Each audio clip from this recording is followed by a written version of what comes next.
Health is wealth, and this strictly rotates around nutrition. This brings us to Health and Nutrition, which will be hosted by good-looking professor, author Dr. Lalita Kaul of Howard University College of Medicine. Here on this set, Dr. Shambhu Bani questions Dr. Kaul on vitamin D. Let's take a look, let's learn, and let's listen. Good morning. Welcome to Global Television Network's Health and Nutrition programs. This morning, we are very pleased to have with us one of the renowned nutritionists, Professor Lalita Kaul, with us. Professor Kaul, welcome to Global Television Network's Health and Nutrition program. It's a pleasure to be here. This morning, by popular demand, we have Dr. Kaul to talk about vitamins, primarily vitamin D. What is vitamin D? Vitamin D is a fat-soluble vitamin, and as I mentioned in my earlier segments, all fat-soluble vitamins need fat to be transported in the body from place A to place B.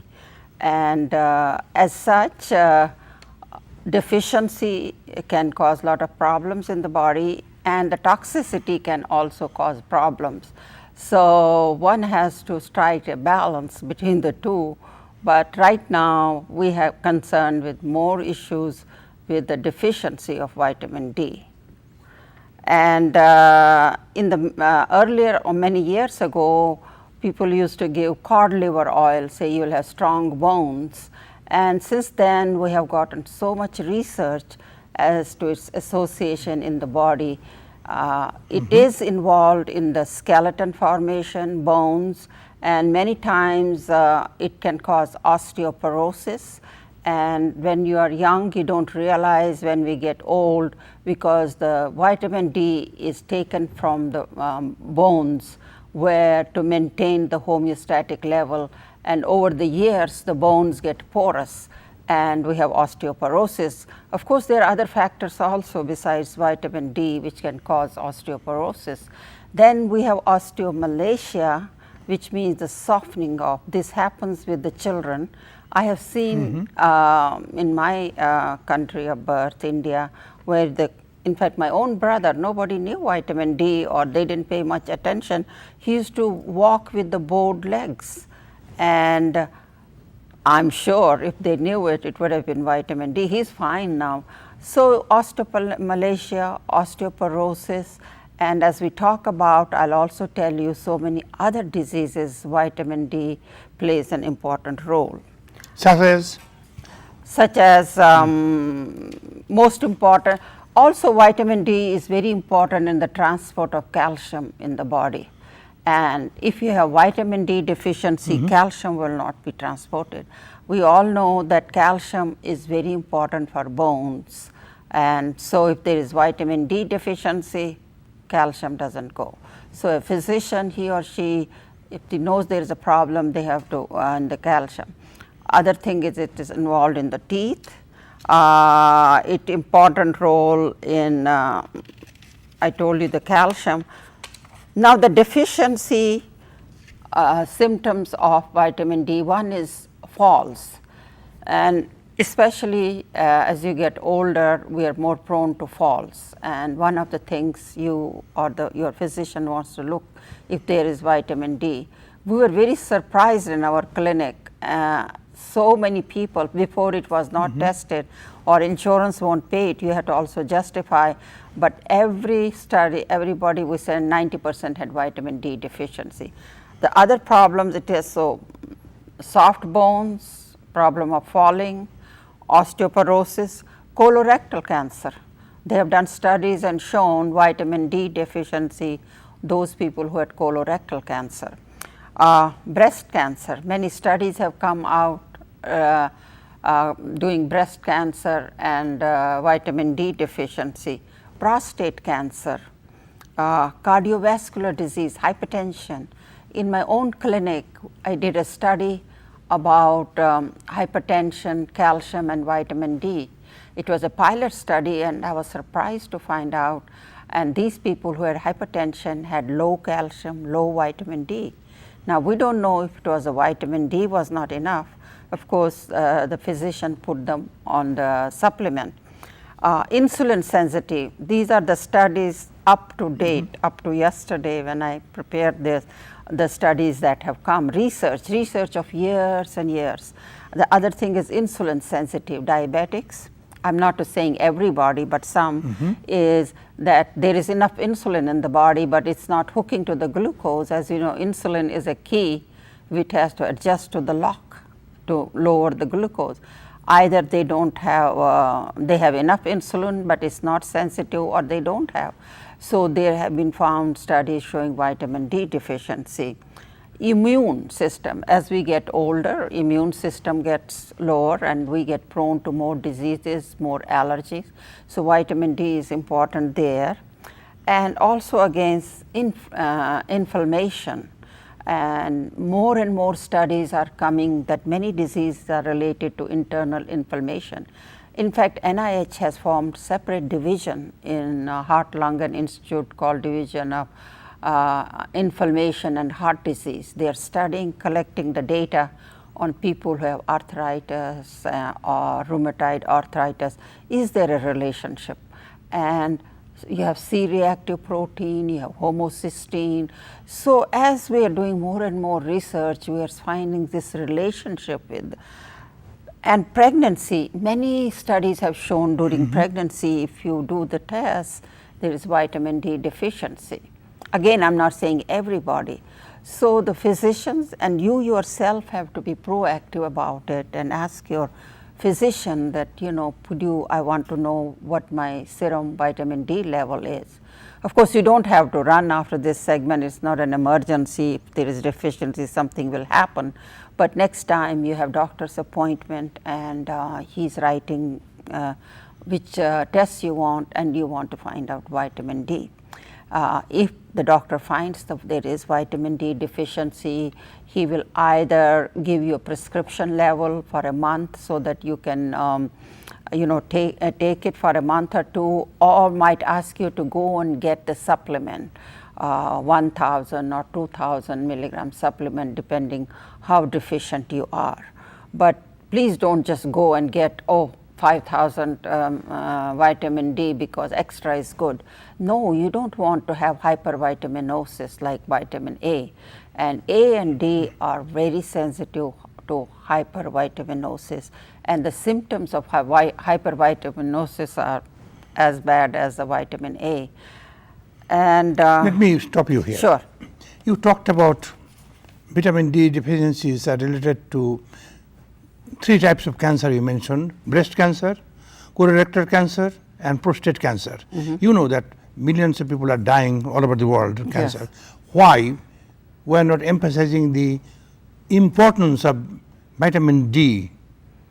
Well, since I have been working in this field, and it takes a long time for physicians who are practicing to get convinced. I do not blame them, they want to be sure, what they want to prescribe. This is a cutting edge of research within the last 3 years.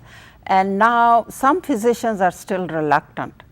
And when I talk to them, because I did another pilot study on vitamin D in my clinic, where I collected the data, vitamin D, and these patients were seeing a cardiologist, for example, and just marked all the diseases.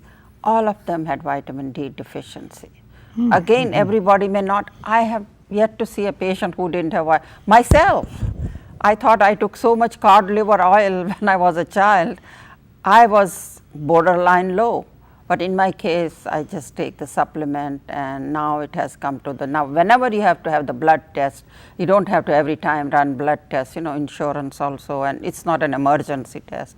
But whenever you have blood tests, make sure, sometimes physicians may not think of it, but put it, and some physicians still do not believe it. I have had arguments with those who believe it, and they say no, there is a hype about it, it is not there, actually excess can do more damage. But to my knowledge, there are more and more studies showing vitamin D deficiency with the other association with the diseases. Dr. Kaul, in your presentation this morning, you have articulated about the vitamin D deficiencies leading to many types of cancer.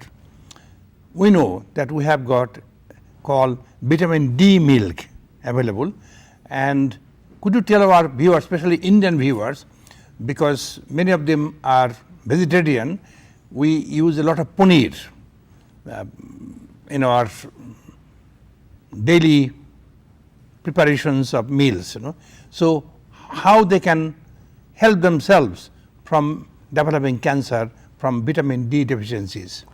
Well, as you know, it's not cut and dry answer in this research. If you don't take vitamin D, you'll get cancer. These are all interrelated things. What else is happening in the body? Paneer is very good source, but what happens is if you also have cardiovascular disease, hypertension, congestive heart failure, then you have to cut down on the saturated fats. You can make paneer, I have tried it, you can make paneer from 2% milk. So, the fat is less, vitamin D is there. And if you just want to drink milk, if you are one of those who likes to drink milk, they have now skim milk with vitamin D. And what they do, they irradiate it with ultraviolet light. As some of you might know, vitamin D is also called sunshine vitamins. We get from the skin. We have the precursor of vitamin D get converted. But what happens is the way we are dressed, we live mostly inside, either air conditioning or central heating. And the best time to get those ultraviolet lights are between 10 and 12, 10 and 2. So, to those people who have cardiovascular disease, want to avoid having cancer, is paneer, you love it, you are vegetarian, then make it from 2% milk. So, you won't get that much fat and you will get protein. And still on the balance, everything cannot be exact, and on the balance you are ahead, getting both protein, calcium, and also less saturated fats. You talked about vitamin D can be derived from ultraviolet rays, that means sunshine. There during summertime you can see in the beach thousands of people are suntanning and they are there whole day. What are some of the dangerous aspect of this vitamin D absorptions in the body? No, they can't be any dangerous, if you get it from sunshine, because in the skin we have a precursor of vitamin D which gets converted.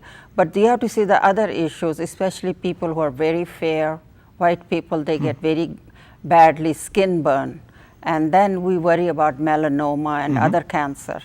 And so you have to strike a balance. If you stay 1 or 2 hours, get it naturally, sunshine, then you get from the diet. If you like milk, take the skim milk fortified with vitamin D. Or if you are Indian, you want to make paneer, make it 2%. There are some medications also which say don't stay too much in sun. That's why the decision has come up that we really can't depend so much on sun to get vitamin D. But we do get, if you lie down on the beach for a few hours, we don't want to overdo it, then we run into the problem of skin cancer. Okay, now we have got 1.5 minutes left. Now, could you summarize in 1 minute about vitamin D, both its positive and negative aspects? Vitamin D is a very important fat soluble vitamins. We need it from the diet. We do not synthesize in the body. The only way best is from sunshine when it gets converted to the active form. However, these days we don't get enough sunshine, so make sure you get it from your diet, from dairy products, from fish. You can get some of the low fat foods are fortified with vitamin D, you can get it. But do not take excess vitamin D by taking supplements, that can run into problem. You can get hypervitaminosis, it can react with some medications and put you really in serious problem. So, when you go to the physician and he writes for your blood test, make sure you ask her or him to write you to do the D test also, so you know how much you have in your body. Well, thank you very much for enlightening us with vitamin D. Thank you very much. And hope that in the next segment you will be able to give demonstration about 2% milk converted to paneer. Oh, I'll bring it with me. Oh, how nice, we'll enjoy it. Okay, that's a promise. Thank you, thank you.